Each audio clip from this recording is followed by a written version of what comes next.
تفسیر القرآن آج کا سبق سورۃ النحل آیت نمبر 26 سے 29 تک۔ اعوذ باللہ من الشیطان الرجیم، بسم اللہ الرحمن الرحیم۔ قد مکر الذین من قبلہم فأتی اللہ بنیانہم من القواعد فخر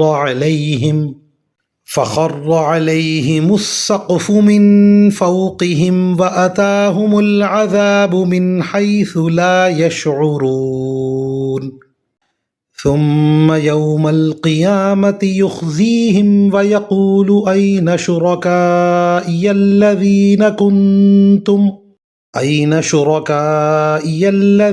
کنتم تشاقون فیہم قال الذين اوتوا العلم ان الخزي اليوم والسوء على الكافرين الذين تتوفاهم الملائكة ظالمي انفسهم فألقوا السلم ما كنا نعمل من سوء بلى ان اللہ علیم بما کنتم تعملون فادخلوا ابواب جہنم خالدین فیہا فلبئس مثوى المتکبرین۔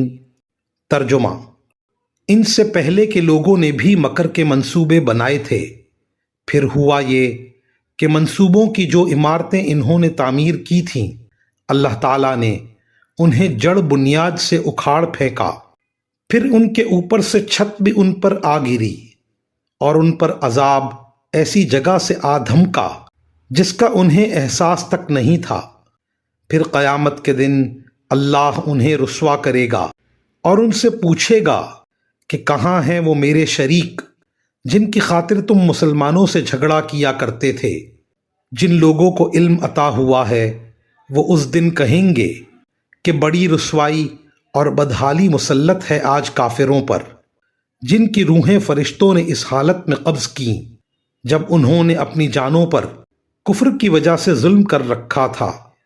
اس موقع پر کافر لوگ بڑی فرمانبرداری کے بول بولیں گے کہ ہم تو کوئی برا کام نہیں کرتے تھے۔ ان سے کہا جائے گا کیسے نہیں کرتے تھے؟ اللہ کو سب معلوم ہے کہ تم کیا کچھ کرتے رہے ہو، لہٰذا اب ہمیشہ جہنم میں رہنے کے لیے اس کے دروازوں میں داخل ہو جاؤ، کیونکہ تکبر کرنے والوں کا یہی برا ٹھکانہ ہے۔ وآخر دعوانا ان الحمد للہ رب العالمین۔